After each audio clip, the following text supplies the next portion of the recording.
يا ربي بالمصطفى بلغ مقاصدنا واغفر لنا ما مضى يا واسع الكرم يا ربي بالمصطفى بلغ مقاصدنا واغفر لنا ما مضى يا واسع الكرم محمد سيد الكونين والثقلين J'ai essayé de ne pas avoir à traduire en arabe parce qu'après ça va faire trop long et on n'arrivera pas à ce à quoi on veut en venir. حتى يغيروا ما بأنفسهم, jusqu'à ce qu'ils changent en eux-mêmes. Alors ça, c'est un programme. C'est un grand programme. Parce que nous vivons une époque où les gens, et c'est leur droit, de réclamer de la liberté. Mais le problème, c'est que ça se fait souvent au détriment de l'intimité. Donc, en tant qu'individu, en tant qu'humain, j'ai besoin d'un équilibre entre mon besoin de liberté et mon besoin d'intimité. Sinon, il va se passer, comme je vous l'avais dit auparavant, l'homme va être gonflé comme un ballon et avec une aiguille après, paf, il part en lambeaux. Alors c'est pour ça, c'est quelque chose qui m'a toujours appelé. Comment, et en plus, n'oubliez pas que de l'autre côté, donc le changement global, c'est un changement qui revient à Allah, pas à moi. Moi je suis rien. Mais la condition pour que ce changement ait lieu, c'est que moi, je prenne la peine de me changer, d'évoluer, de me remplir intérieurement. Parce que la plupart des gens, ils passent leur temps à se plaindre que l'asphyxie extérieure, qui est l'atmosphère, c'est un problème de pression. Tu vas pas enlever l'air pour pas ressentir l'asphyxie. Tu es obligé de le respirer. Par contre, si tu veux pas ressentir cette asphyxie, il faut que tu te remplisses intérieurement. Les deux pressions étant égales, tu n'as plus de problème. Et voilà, on rentre dans ce processus, comment se remplir intérieurement pour faire face aux aléas de la vie. Et j'ai pris cette fois-ci des paroles dites par des grands chiites, ça et là, dont je citerai si vous voulez les noms, et qui nous donnent des choses pratiques dans ce changement rapide. Parce que nous n'avons plus le temps, nous vivons un temps où nous n'avons même plus le temps de se frotter la tête. Alors, il faut aller juste à l'essentiel. Alors, la première des choses, c'est Cheikh Mahir al-Mu'ayqili. Il a dit, il y a 3 choses très importantes. Et bien sûr, je citerai le verset pour montrer sur quoi il s'appuie pour dire ce changement. Il dit, si tu te plains de tomber sous la tentation, revois tes prières. Alors nous, quand on lit ça comme ça, il faut qu'on le lise dans l'autre sens. Je suis dans la tentation, qu'est-ce qui va me sauver? Je dois revoir ma prière. Il y a un problème. Ça, c'est du pratico-pratique. Alors, comment tomber il se base sur le verset de la sourate Maryam, verset 59, où il est dit « Puis leur succédèrent des générations qui délaissèrent la prière et suivirent leur passion. » Donc, le fait que toi-même tu sois esclave de tes propres passions, c'est parce qu'il y a un délaissement quelque part de la prière. Pourquoi je vous le dis, moi? C'est parce que je sais que vous le ressentez, comme moi. Et qu'il y a des moments, des sonnettes d'alarme que nous donne Allah subhanahu wa ta'ala. Et qu'il faut absolument, quand cette sonnette d'alarme, elle a lieu, paf, je vais vers la solution, je vais revoir ma prière. La revoir dans tous les sens, en profondeur, en jama'a, parce qu'attention, quand tu fais ta prière en jama'a, tu multiplies tes chances d'avoir une validité plus grande. Si je la fais tout seul, c'est un qui tout double. Mais si je la fais derrière l'imam, moi, j'ai pas de problème, c'est lui qui prend tout. Alhamdulillah, une garantie totale. Et donc voilà, c'est comme lorsque tu fais des invocations pour tes frères. Tu as l'équivalent et elle est garantie comme quoi exaucée. C'est pour ça qu'il faut faire les prières pour les autres plus que pour toi. Comme ça, elles reviennent comme un effet boomerang. Mais si je l'ai fait pour moi, alors que vous savez très bien que l'invocation n'est pas acceptée si tu manges le haram. Manger le haram, c'est dans les deux sens, propre et le sens péjoratif.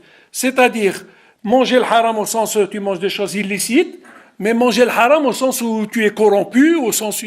Ça, c'est de manger du haram. Donc les deux.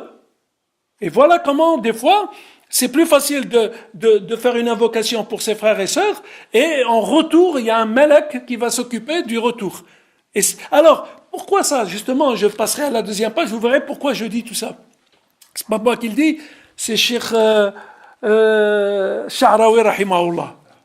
Une grosse pointure, quoi. Donc, si tu te plains de tomber dans la tentation, sonnette d'alarme, revois tes prières. Voilà, je dirais pas plus. On va pas faire un cours sur la prière. Tout le monde sait ce que c'est. Ce sont deux armes très très fortes qui permettent de rester debout. Rappelez-vous ce que j'en avais dit sur la prière. Nous, on croit que les 4 gestes qu'on fait sur la prière, c'est 4 gestes, c'est pas plus. Non, c'est extrêmement profond. C'est une éducation de toi-même sans que tu t'en rendes compte. Allah, il est en train de te changer sans que tu fasses un effort. Parce que j'ai fait des efforts. Wallah, j'ai pas réussi à me changer intérieurement. Ushhidullah, annani wahdi, je n'ai pas réussi. Et attention, hein, on peut se gaver de diplômes, docteur en ceci, docteur en cela, mais intérieurement, attention, c'est très dur. Il faut revenir à ces choses basiques, parce qu'Allah, il a donné la recette. Et donc voilà, si tu te plains de tomber sous la tentation, je reviens à la prière comme je l'ai dit, tu restes debout devant la difficulté dans la vie. Mais nous, pour rester debout devant la difficulté, Allah, il nous incite à lire le Coran. Tu ne peux pas rester debout devant la difficulté sans lecture de Coran. Et je ne reviens pas sur la Fatiha, sur le contenu de la Fatiha, pourquoi elle est obligatoire. Tout est lié, tout gravite autour de tout. C'est comme les astres. Chacun gravite autour de l'autre. Et le système est impeccable. Donc voilà, tu t'inclines devant la vérité, surtout quand tu as tort, ça s'apprend ça. Il y a des gens devant la vérité, tu lui dis la vérité, il la refuse. Hein. Par ignorance, bien sûr. Et vous savez que la pire des prisons, c'est la tête. Surtout par son étroitesse d'esprit. Moins tu en as de l'esprit, et plus tu t'attaches à la lettre. C'est pour ça que tu vas voir des gens qui vont être exigeants envers les autres, mais il n'est pas exigeant envers lui, miskin. Ou il croit qu'il est porteur de toute la sunna tout seul. Alors que la sunna, on l'a dit maintes fois, elle est éparpillée entre nous. Chaque musulman sur terre, il porte un morceau de sunna. Et il faut faire quoi? Comme un puzzle. On ramasse les morceaux, et après on place chaque morceau à sa juste place. Parce que moi j'ai un morceau, mais si je ne le mets pas à sa place, ça va pas. Il y a un problème, l'image, elle va pas ressortir. Et voilà, donc c'est à chacun de jouer son rôle. Le deuxième, si tu sens de la fatigue, et que rien ne te réussit, tu as l'impression que tout est contre toi. C'est pas compliqué. Revois ta relation avec ta mère. Allah, ta mère? Bon, c'est vrai. On sait que la mère, c'est quelque chose de sacré chez nous. N'est-ce pas? Mais là, je vois pas le rapport, moi, entre ma fatigue et le fait que rien ne me réussit. Et il m'invite, lui, à aller voir ma relation avec ma mère. Et il reprend la sourate Maryam, verset 32. Et la bonté envers ma mère, il ne m'a fait ni violent ni malheureux. Donc si tu te sens malheureux et violent, c'est qu'il y a un problème dans ta relation avec ta mère, dans l'autre sens. Donc nous, quand on a une solution comme ça, il y a la cause et l'effet. Après, nous, on revient à la cause et on retrouve après, ça y est, t'es tranquille. Tu as trouvé la solution.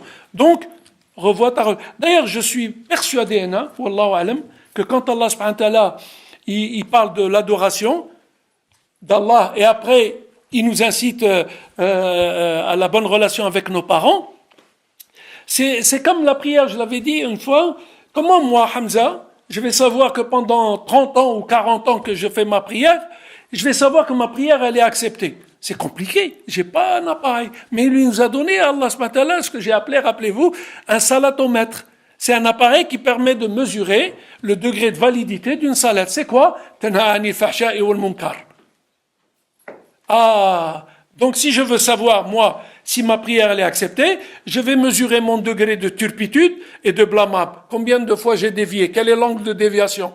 Et c'est cet angle de déviation qui va me dire que ma prière, elle est bonne ou pas. Wallah, et si mon comportement est bon, Inch'Allah, ma prière est bonne.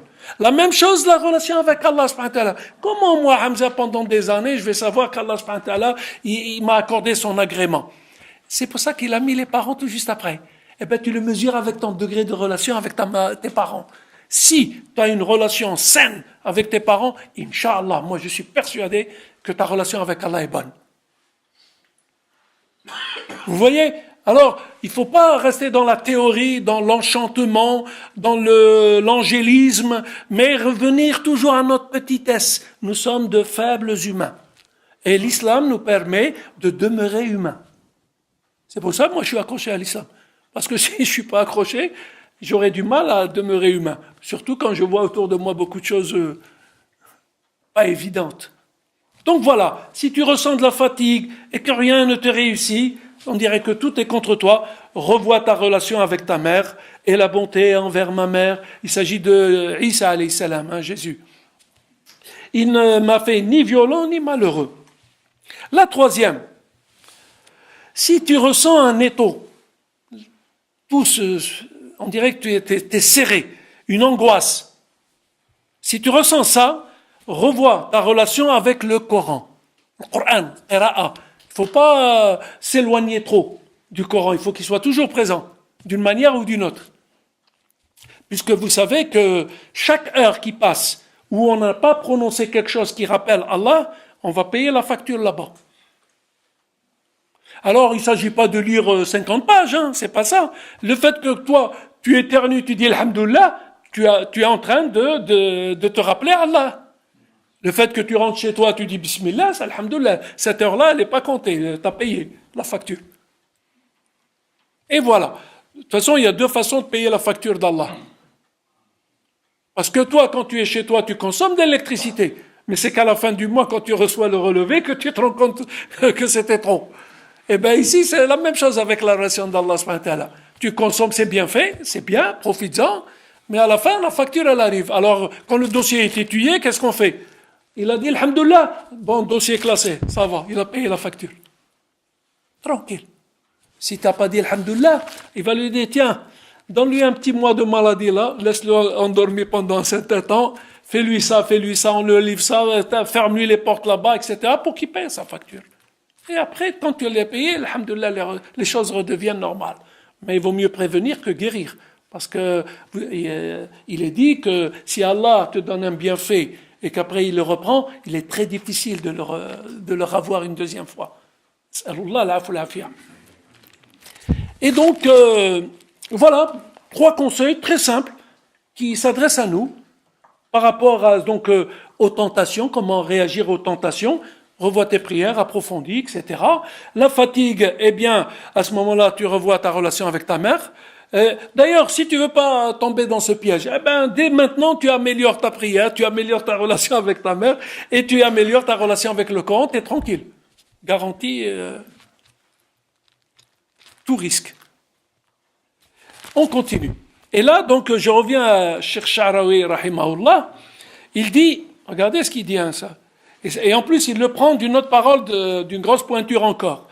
Nous commettons une grave erreur en négligeant nos invocations, en pensant qu'elles ne sont pas d'une grande utilité. Entre nous, c'est bien vrai. Mais on oublie qu'Allah nous protège par l'invocation. Et peut-être même que nos destins peuvent changer. Parce que des fois, Allah, il a prévu quelque chose pour toi, mais il y a beaucoup d'actions que tu peux faire, sadaqa, etc., qui peuvent changer la trajectoire de l'accident. Tu vas pas vers l'accident, Allah, il change. Il t'a mis une ouverture, une bretelle de sortie. Mais avec les invocations. Plus t'en fais, et plus tu te protèges. D'ailleurs, entre nous, les invocations, c'est l'un des piliers de la sourate Al-Fatiha. Pourquoi la Fatiha elle est obligatoire dans toutes les prières et tu peux à la limite ne pas lire le Coran après? Parce qu'elle indique les 3 grands axes de l'islam.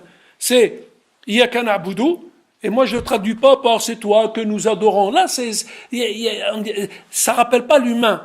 Il faut la rappeler par c'est une entreprise de bien, l'entreprise Tarbi, l'islam. c'est une entreprise de biens. Quand tu vas travailler, on te demande un CV. Est-ce que tu as une expérience dans l'industrie? Eh bien, avec Rabbi, il te dit, est-ce que tu as une expérience avec Rabbi? Ah, tu parlerais comme ça? Eh, si tu n'as pas une expérience, tu ne parles pas. Hein? Ou on ne t'embauche pas, en tout cas. Et voilà. Donc, premier axe. Ensuite, il y a qu'un nasta'in. Nasta'in, on demande secours, on demande protection. Ah, on leur revient, vous voyez là? On demande protection, mais il faut lui demander. Il ne va pas te protéger alors que tu ne lui demandes pas de te protéger. Et regardez, on est tous contents quand on est protégé socialement avec la carte vitale. Eh ben, il faut une carte vitale, marbi. C'est tout. T'es assuré. Et l'accident, c'est quoi? C'est le qadar. Le qadar, tu ne peux pas le changer. Mais s'il arrive, tu es protégé. Et le doua lui-même te protège. Quand tu fais le doua du safar, qu'il t'arrive un pépin dans le safar, on voit le dossier, il a payé l'assurance. Donc, Jannah direct, Inch'Allah. Vous voyez la relation? Et c'est pour ça aussi qu'il nous est demandé que nos dernières paroles sont celles qui vont nous mener soit au paradis, soit au châtiment. Parce que tu ne sais pas quand tu vas mourir. Il vaut mieux que tu es à chaque fois avec l'invocation de rentrer chez toi, de sortir de chez toi, d'aller au boulot, de la voiture, protéger la voiture. Il y a des doigts pour protéger sa voiture dehors. Wallah, ils ne la toucheront pas. Sauf si quelqu'un est là ici et qui veut faire le contraire de ce que je dis et il va la casser. Ça, c'est une autre affaire. Mais bon, par expérience, alhamdoulilah, on n'a jamais eu ce pépin. Donc nous commettons une grave erreur en négligeant nos invocations, en pensant qu'elles ne sont pas d'une grande utilité, mais on oublie qu'Allah nous protège par l'invocation et peut-être même que nos destins peuvent changer. Ibn al-Qayyim, radiyallahu anhu, il a dit, nos besoins des sourates de protection, al-Falaq ou al-Nas, est plus fort, entendez ce qu'il dit, c'est pas moi qui dis, hein, est plus fort que nos besoins de boire, manger et s'habiller. Billah alik, on va se poser la question, est-ce qu'on est arrivé à ce stade-là? Non. Ah non. Moi, mon besoin de boire, manger et s'habiller, il reste encore plus élevé que mon besoin de me protéger avec le muawidat. Et vous voyez donc, quand on dit qu'on va se transformer, ça veut dire qu'on donne plus d'importance à ce qui nous est dit ici. Si tu prends en charge tout ce qui t'est dit là, après, Inch'Allah, tu es en train de te transformer. Et tu vas être transformé. Et sans te rendre compte. Parce que par toi-même, tu n'y arriveras pas. Tu n'arriveras pas. C'est trop dur. Persévérez dans vos efforts afin que vous compreniez le sens de « prends soin d'Allah, il prendra soin de toi ». C'est ça qu'il veut expliquer. Pourquoi il nous dit les douas, ils sont importants et tout? Parce qu'il te dit, quand Allah il te dit « prends soin d'Allah, il prendra soin de toi ». Mais prends soin d'Allah, c'est les invocations. Tu prends soin d'Allah. En fait, nous, dans l'islam, il y a quelque chose de super beau. Il ne te demande pas de prendre ta vie, tu la mets d'un côté et tu as ta religion de l'autre côté. Il te demande dans chaque geste de ta vie de te rappeler Allah. Et ça devient un acte d'adoration. Tu achètes une maison, c'est un acte d'adoration si tu te rappelles Rabbi, tu fais l'istikhara. Par exemple, quand tu manges, le fait que tu manges devient une adoration. Parce que tu as dit Bismillah, tu as dit Alhamdulillah. Donc, tu as comment dire, collé un événement de ta vie à quelque chose qui rappelle Allah. Et tu es tranquille. Et tu vis ta vie comme tout le monde. Mais la différence, c'est, je me rappellerai toujours notre imam Si Mohamed, il me disait, tu sais, Hamza, à la mosquée, c'est facile de se rappeler Dieu. C'est dans les supermarchés que tu dois t'en rappeler. C'est là où tout le monde l'oublie. C'est là que tu as de la valeur. Et donc, à la mosquée, alhamdoulilah, tout le monde se rappelle Dieu. J'ai même pas besoin de... Mais, et voilà. Il faut s'imprégner de tout ça. Il est dit, oui, protégez-vous matin et soir, car la vie et ses tournants et réserve de mauvaises surprises, et Allah protège ses serviteurs. C'est vrai, on ne sait pas ce qui peut nous arriver à tout moment. Donc, on est prévenu. 4 actions sont difficiles pour l'homme. 4 actions sont difficiles pour l'homme. Le pardon après la colère.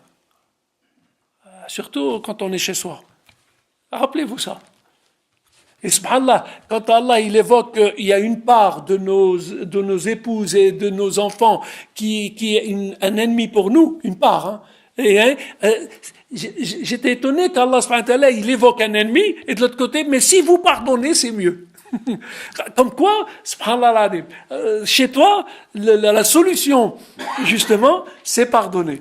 Tu fais comme si de rien n'était. Parce que, et n'oubliez pas, nous autres, on a deux coins paradis. Allah subhanahu wa ta'ala, il t'a pas dit attends jusqu'à ce que tu ailles au paradis et tu vas rien ressentir ici comme bonheur. Non, c'est faux. Tu peux ressentir le bonheur ici. Tu as déjà deux coins paradis. Chez toi et ton cœur. Quand ta dunya elle se ferme à toi, remplis ton cœur et reviens chez toi. Et tu recrées et tu vas revivre, Inch'Allah. Et ressentir ce bonheur. Et c'est là l'intimité dont je vous parlais au début. C'est quoi? Le shaitan, vous savez qu'est-ce que c'est son rôle? Comment tu reconnais shaitan? Il rentre dans l'intimité. Si je te pose une question, qu'est-ce que tu fais chez toi? Pourquoi tu fais ça? Tu dois te poser des questions sur moi. Donc c'est lui qui veut rentrer dans l'intimité. Là, l'intimité, c'est l'intimité. Et c'est pour ça qu'il y a la pudeur. La pudeur, c'est une clôture encore plus loin. Il ne faut pas arriver jusqu'à la chouma. Ouais, mais chouma, c'est important. Aujourd'hui, malheureusement, au nom de la dérision, on efface la pudeur. Mais ça fera des dégâts beaucoup plus grands. Le pardon après la colère. Et ça, pour arriver à s'éduquer, pour pardonner alors qu'on est en colère, et c'est pour ça qu'il y a des phrases, il y a même un dua pour ne pas tomber en colère. Il y a des duas, voilà, tu le dis pour que tu ne tombes pas en colère. Parce que quand tu tombes en colère, indirectement, tu deviens injuste. Et il vaut mieux pour le musulman que tu subisses une injustice que de faire subir une injustice. Alors là, je ne vous dis pas. Le partage dans la misère. C'est difficile de partager avec quelqu'un quand il y a peu. Mais c'est là qu'on connaît les vrais copains. Et je peux vous en parler parce qu'il y a eu des moments quand tu fais l'armée, quand tu fais ça, etc. Wallah, c'est là que tu vois les vrais copains. Parce qu'il a un morceau de pain rassis, mais il le casse en deux, il te donne la moitié. Ça me rappelle un ami qui est venu vers moi, il m'a dit « Hamza, ça serait bien que nous deux, on partage le pain ensemble. Lequel des pains, le pain chaud ou le pain rassis ?» Moi, je préfère le pain rassis, parce que le pain chaud, tout le monde sait le partager. Et voilà, donc c'est la qualité du relationnel. La pureté et la droiture dans la solitude. Al-Ghaib, quand tu es tout seul, il n'y a qu'Allah. Ça me rappelle mon épouse qui me disait un jour khiyarukum li ahli. C'est-à-dire, les meilleurs d'entre vous sont les meilleurs envers leurs épouses. Elle m'a donné une réponse que j'ai trouvée juste. Elle m'a dit, c'est parce que quand tu es chez toi, il n'y a qu'Allah qui te voit. Donc si tu es bon, tu es vraiment bon. Mais à l'extérieur, on est tous bons. Moi, je rencontre toujours des bons qui me font des éloges, tout le temps. Il n'y en a pas un qui est venu me dire hey, « Hamza, toi, tu racontes n'importe quoi, etc. » Tu vois ce que je veux dire? C'est-à-dire qu'à l'extérieur, le paraître l'emporte sur l'être. Et nous, on cherche l'être, pas le paraître. C'est au moins un équilibre, au moins, adaf al-iman, qu'il y ait un équilibre. Un peu de ça, mais un peu de ça. Mais pas d'un côté trop haut et de l'autre côté rien du tout. Donc l'être, la pureté et la droiture dans la solitude. Vous vous rappelez la jeune fille dont la mère, du temps de Omar ibn Khattab, elle l'obligeait à mélanger le lait, etc. Et elle lui a dit, oh, de toute façon, Omar, il ne nous voit pas, mais elle lui a dit, le Dieu de Omar, il nous voit, lui. Et il l'a entendu. Il l'a marié à son fils. Il s'est dit, ça, c'est une marque déposée. Il s'est choisi, lui, il n'est pas bête, c'est Omar, hein, attention. Hein. Déjà, rien qu'à prononcer son nom, c'est déjà un honneur. Ya Rabbi lakal hamd. La vérité devant ceux qu'on craint ou qu'on sollicite. Quand tu as peur de quelqu'un, tu as peur de lui dire la vérité parce que tu as peur de la castane. Et devant quelqu'un dont tu as besoin. Quand tu as besoin de quelqu'un, même si tu vois des défauts, tu essaies de ne pas trop le lui dire parce que tu as peur que si tu le sollicites, il te refuse. Mais vous voyez la position, la vérité devant ceux qu'on craint ou qu'on sollicite. Alors les cultures du pardon, c'est là le résumé de tout ça. La notion de pardon, la notion de partage, la notion de droiture et de vérité font partie du socle de l'humanité. Tu deviens humain quand tu sais pardonner, quand tu sais partager, quand tu sais être droit quand il le faut, et quand tu sais dire la vérité. Être humain, il n'y a pas plus beau que toi. Allah, un humain formidable. C'est ça, être humain. Pour le musulman sincère, il y a 6 craintes qui animent son esprit. On ne les aime pas trop, on a peur d'elles. Lesquelles? Celle de perdre la foi.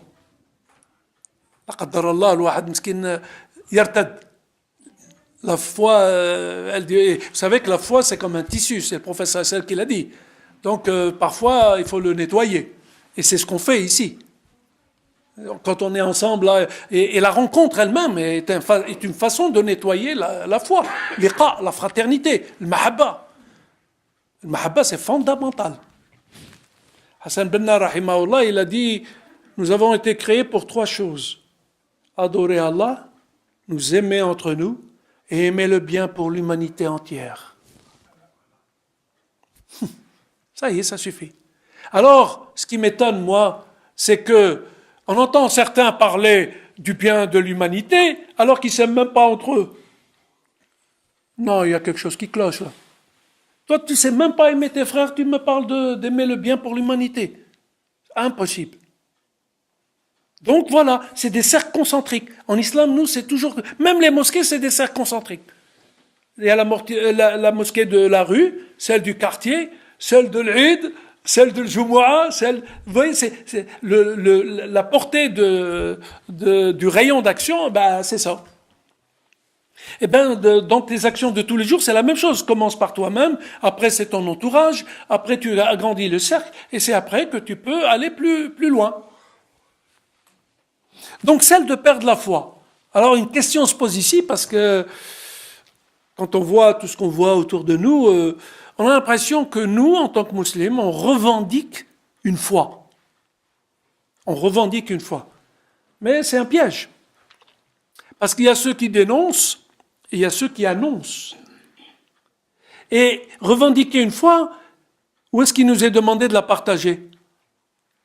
C'est une question qu'il faut se poser. Je n'ai pas revendiqué une foi, mais j'ai à la partager.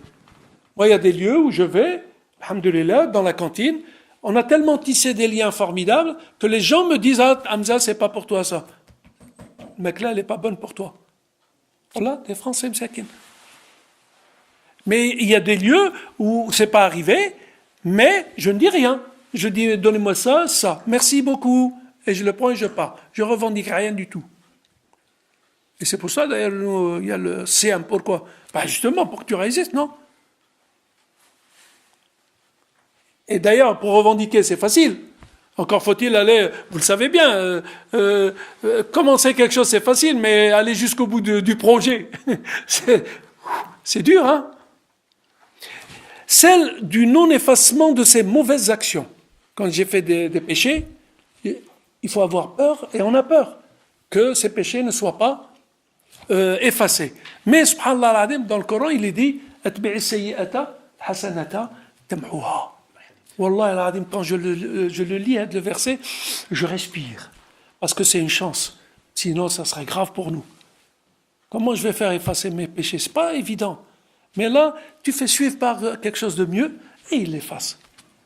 Alors là aussi, il y a un problème qui se pose. C'est que le musulman, ou tout être, il a une conscience et il a un cœur. Et le débat que tu as, toi et moi, ne sont pas les mêmes, la relation arabe. Et c'est là qu'Allah subhanahu wa ta'ala, il s'intéresse. Quel est le débat qui est mené entre ta conscience et ton cœur? Et lui, il le sait, moi je ne le sais pas. Et il ne faut pas laisser les intermédiaires rentrer là-dedans. S'ils se branchent en parallèle, t'es cuit. C'est les parasites. Vous savez que les parasites, ils vivent en eau trouble, pour qu'on ne les voit pas. Parce que c'est que si on les voit, on va les enlever. Ils vivent toujours en eau trouble. Et voilà donc pour faire suivre les mauvaises actions par la bonne, et t'es tranquille, là, ou attaque la solution Rabbi. Celle d'être induit dans l'erreur et de perdre ses bonnes actions. Parce que, rappelez-vous, le jour du jugement, si je commets une injustice envers toi, la première des choses, tu vas me donner tes péchés, tu vas prendre de mes actions. Si j'en ai plus, eh bien, tu vas me donner tes péchés. Donc, il faut avoir peur quand même de tomber dans un cas comme celui-ci. ربي بالمصطفى بلغ مقاصدنا واغفر لنا ما مضى يا واسع الكرم يا ربي